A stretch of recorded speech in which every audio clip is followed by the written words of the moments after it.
Bow Shopping 101.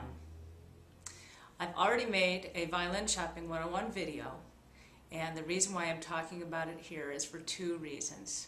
Number one, you do want to have a violin picked out first and a bow second. And number two is there are many steps that are going to be similar to picking out a bow that we already went through in the violin procedure of picking out a violin. So some of this will be repetition, some of this will be different. And just once again, I want to reiterate, you want to have a violin picked out first.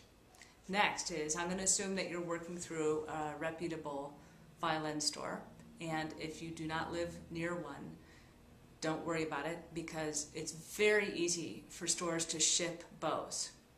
They have cases where they could fit numerous bows, and it's fun if you do this at home, because then you could order bows from a number of shops and just have them all sent to you, and then you'll have a lot of bows to pick from.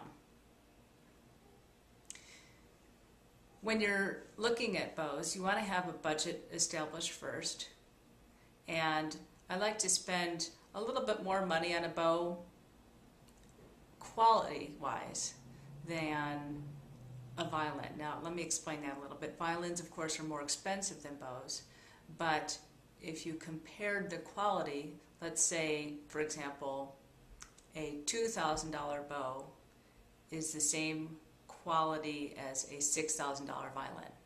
I'm just throwing this out there. I have no ways of verifying these numbers, but if that were the case, I would then take my $6,000 violin and I might look for a $3,000 bow. So the higher quality bow with maybe a little bit of a lesser quality violin. That you can mess with that in your own way, but that's just a general opinion that I have. Okay, so we're established that you're going to have your budget figured out, you're going to be working through a reputable violin shop, and you have some other preparation you need. Your scales, you need a scale to play on all four strings.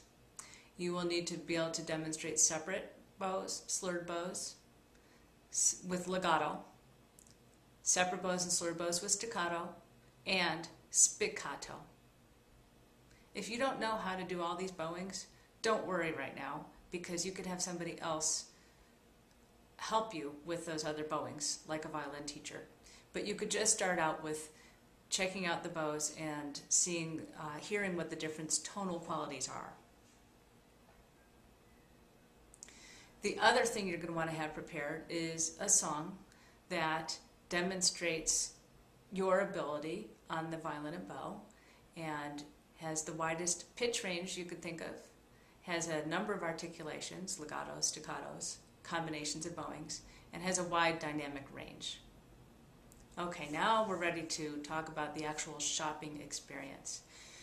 The condition, the tone, and the playability are what we're going to be considering. So when you get a whole bunch of bows in the mail, or you're at a shop and you've got 10 bows lined up, don't even play them. The first thing that you're going to want to do is to pick them up, look straight down the stick, and see if it's straight. If it's not straight, you just discard that bow right away. You won't even play it. It's eliminated. The next thing you're going to do is look at the bend in the bow. That's called the camber, and that needs to be bending in the middle of the bow, not towards the tip, not towards the frog. If that dip is not in the middle, you will eliminate that bow immediately. Then you're going to examine the bow for any cracks, especially at the tip area. Anything that's repaired that looks like it's been a repaired crack, that is a useless bow. It's not useless, it doesn't have any value anymore.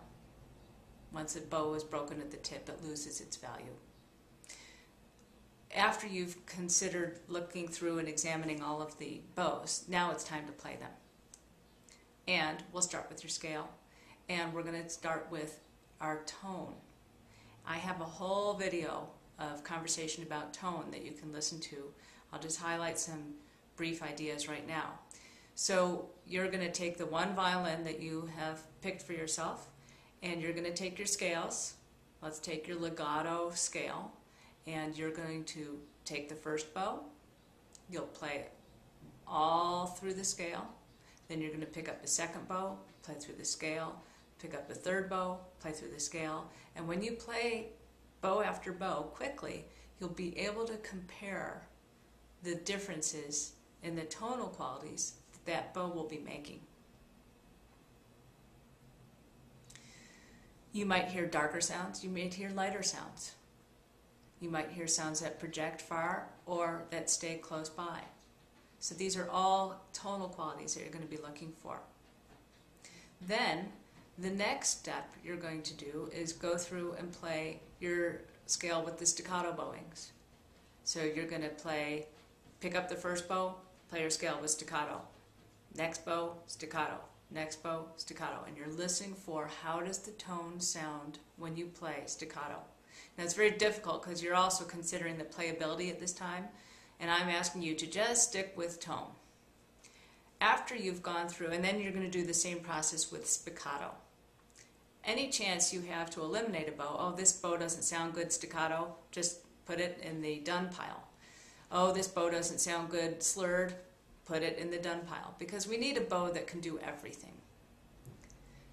Now, after you've gone through and picked out a few bows that you like how they sound on your violin, now you'll consider the playability.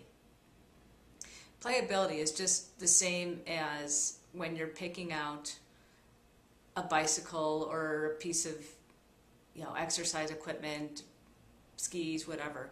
If that, cars also, I guess, if that bow responds to you and it feels like it does everything that you want it to, almost as if it knows what you're thinking, you'll have a really fun time playing that bow. Other bows might feel like they take a lot of work and effort, and so the playability is labor intensive, and that might get tiring. This might be a confusing area because you might notice, like I said, an immediate affinity to, oh, this is fun to play this bow, or this is not fun to play this bow, or it just might feel like a foreign object. At this point, you need some time to see if you can get used to it. Whatever sounds best on your instrument, whatever can play the variety of legato, staccato, and spiccato, and sound really nice on your instrument, and doesn't feel too difficult to play, this is going to be a bow that you will consider. At this point, you'll have time.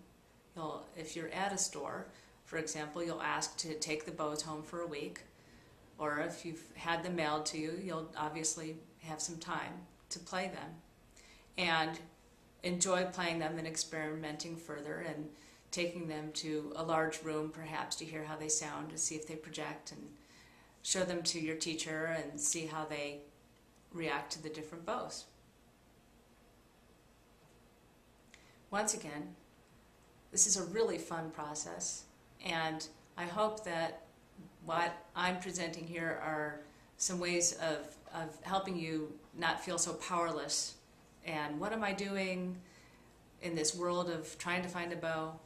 And I want to call your attention one more time to, I already have the video about Violin Shopping 101 and the video about discussing tonal qualities. Have a great journey picking out your bow, and keep in mind that your instincts are generally right, and you're not forced into buy anything that you don't feel good about.